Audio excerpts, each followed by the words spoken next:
तो मैच में क्या हुआ ये भी हम बात करेंगे और बहुत अभी तक इतना बुरा नहीं हुआ। हाँ वैसे इतना बुरा, अल्लाह ना करे बुरा भी हो। अच्छी जनाब, बड़ी खबर।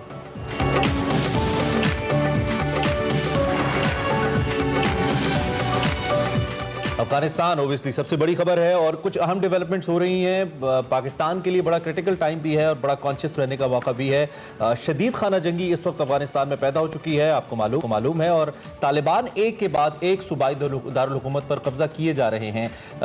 मजमूई तौर पर जो सिक्योरिटी फोर्सेज हैं, अफगानिस्तान की सिक्योरिटी फोर्सेज, उनको पसपाई का सामना है और आलमी मीडिया के मुताबिक अब तक तालिबान ने अफगानिस्तान के स्ट्रेटेजिक शहर गजनी समेत 10 सूबाई दारुल हुकूमतों पर कब्जे का दावा कर दिया है और तालिबान काबुल से सिर्फ 150 किलोमीटर फासले पर हैं। अफगान गवर्नमेंट को चंद हफ्तों का मेहमान करार दिया जा रहा है और लगता यह है कि हुण गल वध गई है तो अफगान हुकूमत की खेड मुक गई है। उधर बात की जाए दोहा में जारी मुज़ाकरात हतमी मरहले में दाखिल हो चुके हैं, ताहम अब तक होने वाले मुज़ाकरात में किसी भी किस्म की कोई पेशरफ्त नहीं दिखाई दे रही। अब टीवी के मुताबिक तालिबान की कार्रवाइयों में तेजी के बाद बिलाखिर अफगान गवर्नमेंट ने पेशकदमी रोकने के बदले अफगानिस्तान तालिबान को इक़्तिदार में शरीक बनाने की भी पेशकश की है और अफगानिस्तान की खराब सूरत हाल के असरात पाकिस्तान पर भी पड़ने लगे हैं। दहशतगर्दी के वाक़यात में भी इजाफा हो रहा है और पाकिस्तान के खिलाफ हाइब्रिड वॉर भी शुरू हो चुकी है। मगरबी सरहद पर सिक्योरिटी फोर्सेस पर दहशतगर्दों की कार्रवाइयों में भी इजाफा देखने में आ रहा है, जबकि दासू हमले में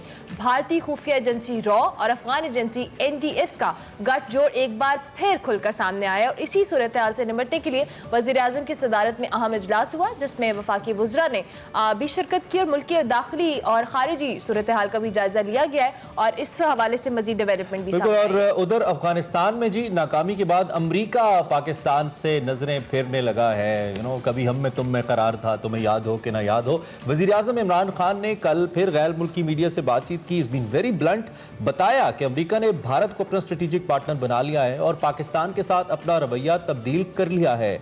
ये प्राइम मिनिस्टर ऑफ पाकिस्तान ने बताया और उसके साथ साथ उन्होंने ये भी कहा कि चीन सुपर पावर के तौर पे सामने आ रहा है, हमें आइसोलेट करने की कोशिश ना की जाए और ये आइसोलेशन की कोशिश प्राइम मिनिस्टर ने कहा कि अमेरिका की जानिब से की जा रही है। उसके साथ साथ उन्होंने ये भी कहा कि अमेरिकी हमें अलग थलग करना चाहते हैं और द मोस्ट अवेटेड थिंग जिसके बारे में बात हो रही थी कि प्राइम मिनिस्टर वेट कर रहे हैं जो बाइडन के फोन का, तो कल उन्होंने इस चीज को भी क्लियर किया कि मैं जो बाइडन के फोन का इंतजार नहीं कर रहा। दूसरी जानिब कल हमारे साथ, आपको याद है, स्पोक्स पर्सन फॉरेन ऑफिस मौजूद थे जिन्होंने इस चीज को वाजे किया था कि पाकिस्तान हर उस प्रोसेस की हिमायत करता है जो कि डेमोक्रेटिक प्रोसेस हो, जो कि अवामी राय के जरिए जो भी हुकूमत आएगी पाकिस्तान उसकी हिमायत करता है। ताकत के जरिए या फोर्स के जरिए आने वाली किसी भी हुकूमत को पाकिस्तान सपोर्ट नहीं करता है।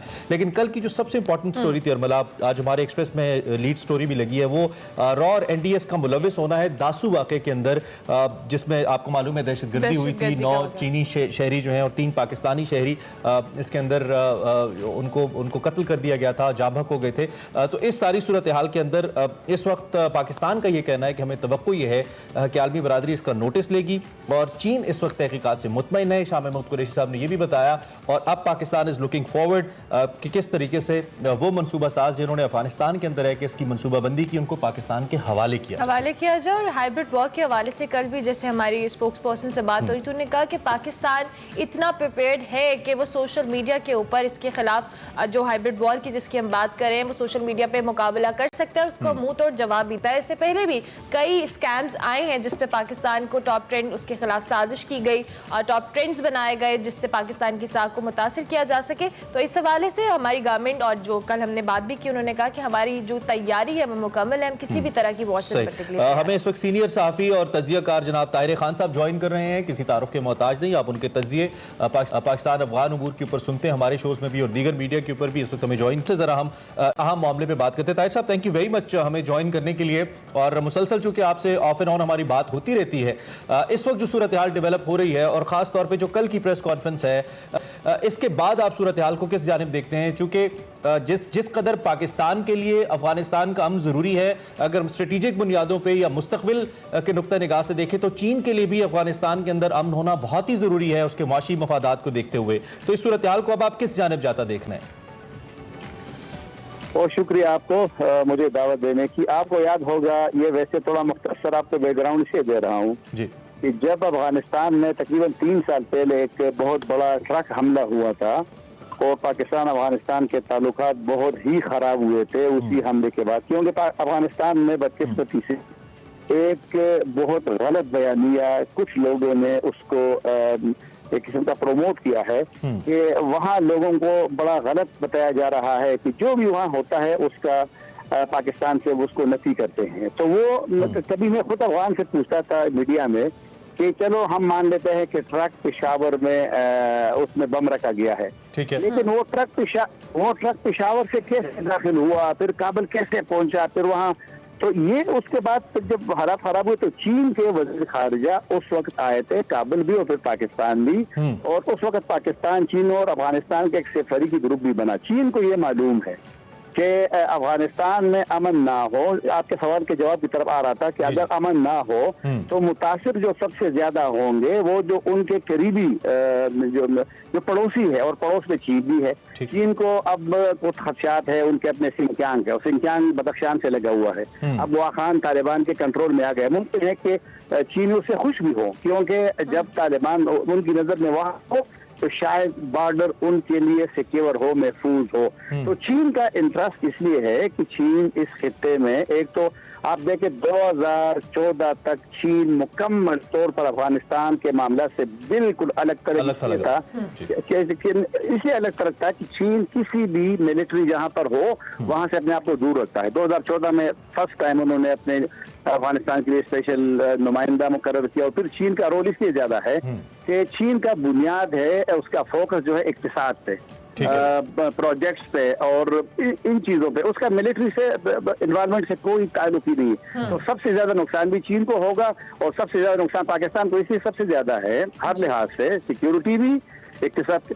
अफगानिस्तान हमारे लिए, पाकिस्तान के लिए सबसे बहुत ही बड़ी मार्केट थी, और जंग की वजह से हम वो मार्केट हमारे हाथ से इसलिए चला गया। मुझे याद है मैं हिकमतयार का इंटरव्यू कर रहा था उसके घर में काबुल में, उसने मुझे कहा कि इतनी बदकिस्मती है कि पाकिस्तान सबसे ज्यादा बराह रास्त मुतासिर होने वाला मुल्क है, और पाकिस्तान के जो अफगान के जो बॉर्डर सरहदी इलाके है उसमें ईरान का खजूर फरोख्त होता है। यानी चलो अगर हेरात में होता है जो ईरान के करीब है तो ठीक है, अगर मज़ार शरीफ में वहाँ उज़्बेकिस्तान की चीजें तो ठीक है, लेकिन ये वैसे मानता भी कोई नहीं है कि अगर पाकिस्तान के बॉर्डर के एरियाज हो जो मशरकी है या मगरिब जनूबी है तो उसमें तो पाकिस्तान की चीजें होनी चाहिए। तो हत्ता के काबुल के मतलब के बॉर्डर पे भी ईरान से खजूर आकर वहां फरोख्त होता है। तो हमें तो हर तरफ से नुकसान हुआ है हमारे मार्केट।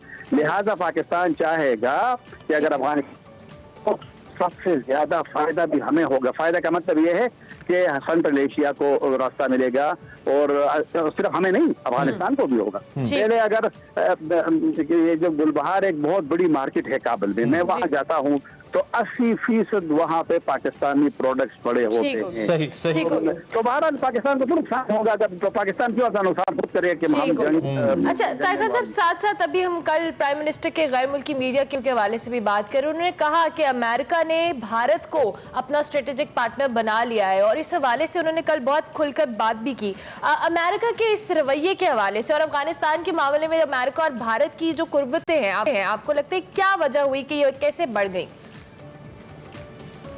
हर मुल्क को अपनी मफादात ज्यादा अजीज है और होनी भी चाहिए, लेकिन बदकिस्मतियत यह है अमेरिका अपने जो अमेरिका में हमला हुआ था, मैं और आप लोग कोई उसकी हिमायत नहीं करेगा। वो दहशतगर्दी है कि जब आम लोगों को आप मारते हैं। लेकिन अमेरिका से कोई पूछे कि 9/11 के बाद आप जब अफगानिस्तान आए तो आपने क्या हासिल किया, आपने कितने अफगानों को मारा, कितने अफगान मर गए इस लड़ाई में, अमेरिका किसी का दोस्त नहीं है। ये सबको तो आपको याद होगा 2017 में सदर ट्रंप ने जब जनूबी एशिया की पॉलिसी का ऐलान किया, उसी पॉलिसी में ही पाकिस्तान की मजम्मत की गई और इंडिया की तारीफ की गई थी। ये मुझे याद 2007 अगस्त में उसने ऐलान किया था। फिर 2018 में 1 जनवरी को सदर ट्रंप ने पाकिस्तान की मजम्मत की, पाकिस्तान पे इल्जामात लगाए। लेकिन जब अमेरिका को जरूरत पड़ी कि अब मैंने अफगानिस्तान से निकलना है, कैसे निकलूंगा, कैसे तालिबान से बैठूंगा, तो पाकिस्तान से दरखास्त की कि मेरी मदद करो सहूलतकारी में। लेकिन कतई कलामी की माजत, इसमें कुछ ग्राउंड रियलिटीज भी तो होती है ना, जैसे आप जैसे जो तज्जियाकार हैं वो मुसलसल इस पे बात करते नजर आते हैं। अमेरिका को क्या ग्राउंड रियलिटीज की जानिब अमेरिका देखना नहीं चाह रहा, या अमेरिका महज एक इस सारे मामले से कतई ताल्लुक के लिए वही एक स्केप गोट वाला कल आर्मी चीफ ने भी एक बयान दिया था, महज उस जानिब, क्योंकि बज़ाहिर पाकिस्तान जैसा स्ट्रेटेजिक पार्टनर ही अमेरिका को सूट करता था। इन इन सेंस कि पाकिस्तान हर किस्म के कॉपरेशन के लिए तैयार था, मां सिवाय इसके कि हमारी ज़मीन इस्तेमाल होती है अफगानों के लिए या तालिबान के खिलाफ। तो इसके बावजूद ये जो पॉलिसी अमेरिका ने अपनाई है, जो टिल्ट किया है, क्या ये अमेरिका की समहाउ फेवर में है इतनी ज़्यादा नाकामियों के बाद? इसको कैसे देखते हैं?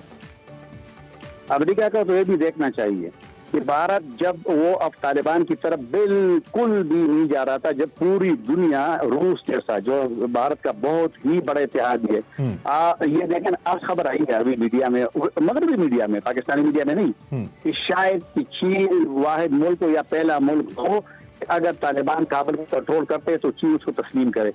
रूस सबसे क्योंकि उनको पता है कि तालिबान एक हकीकत है। इंडिया नहीं जाता था, लेकिन जब इंडिया को मालूम हुआ कि तालिबान के बगैर उनका कोई मुस्तकबिल अफगानिस्तान में नहीं है, अभी भी वो पीस प्रोसेस से मुकम्मल तौर पर बाहर था और कभी भी रूस ने कोशिश नहीं की। ये जो ट्राई का प्लस कहते हैं, ट्राई का प्लस में पाकिस्तान क्यों आ रहा है? ये तो फरीकी ग्रुप तो पहले से बना था, रूस, चीन, अमेरिका का। लेकिन जब उनको मालूम हुआ इन ममालिकों के पाकिस्तान के बगैर कोई भी काम नहीं हो सकता अफगानिस्तान के हवाले से, तो पाकिस्तान को शामिल किया। तो ट्राई का प्लस कहते हैं उसको।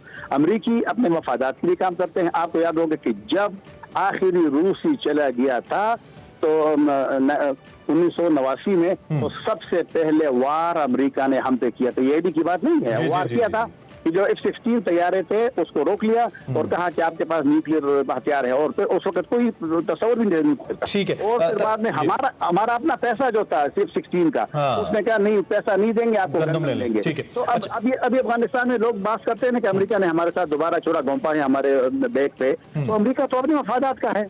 ठीक है। अच्छा, कल आखिरी सवाल मेरा वज़ीर आज़म पाकिस्तान की स्टेटमेंट के हवाले से है। जैसे कि अमला ने भी पूछा आपसे कि कल कैटेगोरिकली एक बार फिर प्राइम मिनिस्टर को यह कहना पड़ा कि अब अमेरिका का जो टिल्ट है ये वाजे हो चुका है। सिफारती ज़बान के अंदर या सिफारती सतह के ऊपर अमूमी तौर पर अगर ताल्लुकात सरदमोहरी का शिकार हों भी ताहिर साहब, तो इतना ओपन वे में ऐसे नहीं कहा जाता। हमने अमूमी तौर पर तारीखी तौर पर हमने ये नहीं देखा। चीज़ों को बेहतर करने की कोशिश की जाती है और बहरहाल हम अमेरिका के किरदार को नज़रअंदाज तो नहीं कर सकते आने वाले वक्त में, और भारत की जो पाकिस्तान की दुश्मनी है उसको भी। तो इस स्टेटमेंट को आप कैसे देख रहे हैं?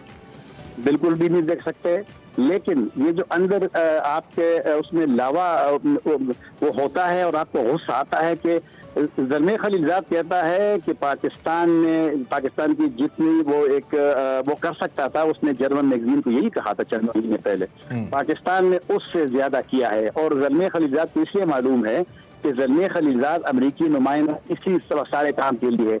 तो जब बार बार वो आता था उस पर अफगान नाराज भी होते थे कि वो पाकिस्तान में क्या करता है। उसको मालूम था कि कहाँ जाना है, किसके पास जाना है, किससे मदद लेनी है और कौन मदद कर सकता है। उसके कहने पे मुल्ला बिरादर को रिहा किया। मुल्ला बिरादर अभी पूरा पीस प्रोसेस को करे। तो जो आपके सवाल का जवाब है, वज़ीर आज़म इसलिए ये बात की है, ये जो यूसुफ को नेशनल सिक्योरिटी एडवाइजर को पाकिस्तान में भेजा था तो उसको अपना पैगाम देना था।